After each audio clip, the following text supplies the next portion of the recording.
వృషభ రాశి శ్రీ క్రోధినామ సంవత్సరం వృషభ రాశి యొక్క ఫలితాలు. కృతికా నక్షత్రం 2, 3, 4 పాదాలు, అలాగే రోహిణీ నక్షత్రం మొత్తం 4 పాదాలు, అలాగే మృగశిర నక్షత్రం 1, 2 పాదాలు. వీరు వృషభ రాశి కిందికి వస్తారు. వీరి ఆదాయం 2, ఖర్చు 8, రాజపూజ్యము 7, అవమానం 3. గురుగ్రహం జన్మంలో ఉన్న శని రాహులు ఇద్దరు కూడా బలంగా ఉన్నారు. ఈ సంవత్సరం ఆనందమయంగా ఉంటుంది. కుటుంబంలో శాంతి సౌఖ్యాలన్నీ కూడా కలుగుతాయి. శుభకార్యాలన్నీ కూడా నెరవేరుతాయి. పనులు ఆలస్యమైనా సరే సంపూర్ణమవుతాయి. నూతన భూప్రాప్తి, గృహప్రాప్తి, వాహన ప్రాప్తి కూడా కలుగుతాయి. అపరిచితులతో జాగ్రత్త అనేది ఖచ్చితంగా అవసరం.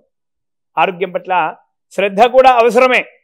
అనవసర విషయాలలో దూరి అపనిందల పాలు కావద్దు. బంధుమిత్ర విరోధాలు ఎదురయ్యే అవకాశాలు కూడా ఉన్నాయి. ఖర్చులు అధికమయ్యే అవకాశాలు కూడా ఉన్నాయి. అలాగే జవాన్ల విషయానికి వస్తే కనుక వీరికి అన్ని విధాలుగా బాగుంది. గృహంలో శుభకార్యాలన్నీ కూడా నెరవేరుతాయి. ఖర్చుల విషయంలో జాగ్రత్తలు అవసరం ఎంతైనా ఉంది. జవాన్లు అధికారుల ఒత్తిడి కూడా ఉంటుంది. ఆరోగ్యం పట్ల శ్రద్ధ అనేది ఖచ్చితంగా అవసరం ఎంతైనా ఉంది. అలాగే మనకు ప్రతినిత్యం కూడా అన్నం పెట్టేటప్పుడు రైతుని విషయానికి వస్తే కనుక వేసిన పంట బాగానే చేతికి అందుతుంది, కానీ ఆశించినంత లాభాలు అస్సలు రావు. అంతంత మాత్రమే వస్తాయి. వృధా ఖర్చులు అవుతాయి. రుణాలు చేయవలసిన అవసరం వస్తుంది. కష్టపడైనా సరే చేసిన రుణాలన్నీ కూడా తీర్చేస్తారు. కౌలుదారులకు కూడా ఇలానే ఉంటుంది. ఆరోగ్యం పైన శ్రద్ధ వహించాల్సిన అవసరం ఎంతైనా ఉంది. బంధుమిత్ర సోదర సహాయ సహకారాలు కూడా అంతంత మాత్రమే ఉన్నా కూడా పర్వాలేదన్నట్లుగా ఉంటుంది. అలాగే ఉద్యోగస్తుల విషయానికి వస్తే కనుక అధికారుల యొక్క ఒత్తిడి చాలా ఉంటుంది.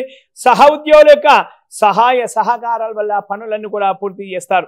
విదేశాల్లో ఉద్యోగ ప్రయత్నాలు ఫలిస్తాయి. నిరుద్యోగులకు ఖచ్చితంగా ఈ సంవత్సరం వృషభ రాశి వారికి ఉద్యోగం వస్తుంది.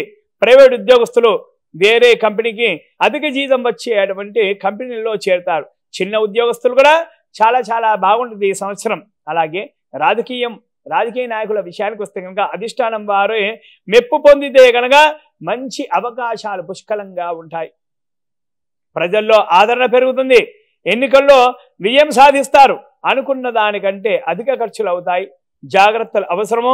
మంచి పదవులకే కష్టపడితే ఫలితం ఖచ్చితంగా లభిస్తుంది. అలాగే కళాకారులు, సినీ రంగం వీరి విషయంకి వస్తే కనుక వీరిని పరిశీలిస్తే కనుక వీరికి అవకాశాలు కూడా అంతంత మాత్రమే. వచ్చిన అవకాశాలను వినియోగించుకొని కష్టపడితే కనుక ఖచ్చితంగా ఫలితం దక్కుతుంది. కళాకారులు నూతన అవకాశాలు వచ్చిన వారు నటనా నైపుణ్యాన్ని ప్రదర్శిస్తే కనుక అన్ని విధాలుగా వీరికి బాగుంటుంది. అవార్డులు, రివార్డులు వీరికి వచ్చే అవకాశాలు ఖచ్చితంగా ఉంటాయి. అంటే కష్టపడాల్సింది. కష్టపడితే మాత్రం అవార్డులు, రివార్డులు వస్తాయి. వీరి యొక్క నటనా నైపుణ్యాన్ని ప్రేక్షకుల యొక్క గుండెల్లో నిలిచిపోయేలా కష్టపడతారు. వీరికి మంచి అవకాశాలు ఉంటే పర్వాలేదు. సినిమా తీసేవారు ఖర్చుల విషయంలో జాగ్రత్తలు ఖచ్చితంగా పాటిస్తే కనుక దుబారా ఖర్చులు కాకుండా ఉంటుంది. అతి తక్కువ బడ్జెట్లో మంచి సినిమా తీసిన వారు కూడా అవుతారు. అలాగే వ్యాపారస్తులు వీరికి అన్ని విధాలుగా బాగుంది. ప్రజల్లో వ్యాపార ఆదరణకే చాలా కష్టపడాల్సి వస్తుంది. హడ్వడేసుకు అనుకున్న లాభాలు వస్తాయి, పర్వాలేదు. ఖర్చులు కూడా అధికంగా ఉంటాయి. కాంట్రాక్టర్లు కష్టపడాలి. రియల్ ఎస్టేట్ వారికి కూడా అంతంత మాత్రమే ఉంది.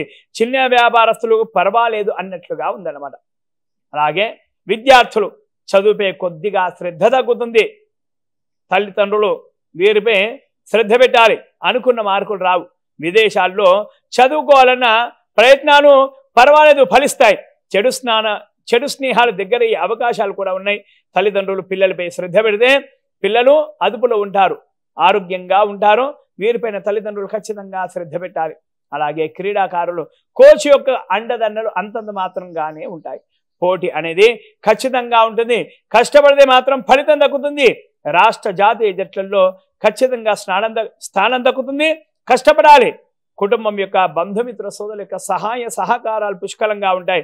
మొత్తం మీద వృషభ రాశి వారిని పరిశీలిస్తే కనుక గురుబలం, మొత్తం మీద వృషభ రాశి వారిని పరిశీలిస్తే కనుక గురుబలం కన్నా మిగతా గ్రహాల యొక్క బలం చక్కగా ఉంది. ఆ గ్రహాల బలం వల్ల వీరు అనుకున్న పనులు అనుకున్నట్టుగా సాధిస్తారు. అలాగే ఇంకా మిగతా పనులు కూడా అన్నీ కూడా సక్రమంగా జరగాలి, అనుకున్న పనులు అనుకున్న టైంలో జరగాలి అంటే కనుక సమీపంలో ఉన్నటువంటి నవగ్రహాలు ప్రతి గురువారం వెళ్ళి ప్రదక్షిణ చేసి, అలాగే అందులో ఉన్నటువంటి దత్తాత్రేయ స్వామి కానీ లేదా పరమేశ్వరుడు కానీ లేదా లక్ష్మీ హయగ్రీవుల వారే కానీ ఆలయం వారి యొక్క దర్శనం చేసుకోవడం వెళ్ళాలి. లేదా గురుగ్రహానికి యొక్క జపము, తర్పణము, అలాగే హోమము, దానము, అలాగే జపాలు చేసినటువంటి బ్రాహ్మణులకు భోజనాలు పెట్టిస్తే చాలా చాలా మంచిది. లేదా శ్రీ దత్తాత్రేయ స్వామి వారి యొక్క ఆరాధన ప్రతి గురువారం, అలాగే శ్రీ హయగ్రీవుల వారు లక్ష్మీ హయగ్రీవుల వారి యొక్క ఆరాధన, లేదా సాక్షాత్ శివుడు యొక్క మరో రూపము సాక్షాత్ విగ్రహ రూపం శ్రీ మేధాదక్షిణమూర్తి స్వామి వారి యొక్క ఆరాధన చేస్తే కనుక అనుకున్న పనులు అనుకున్నట్లుగా ఖచ్చితంగా అవుతాయి.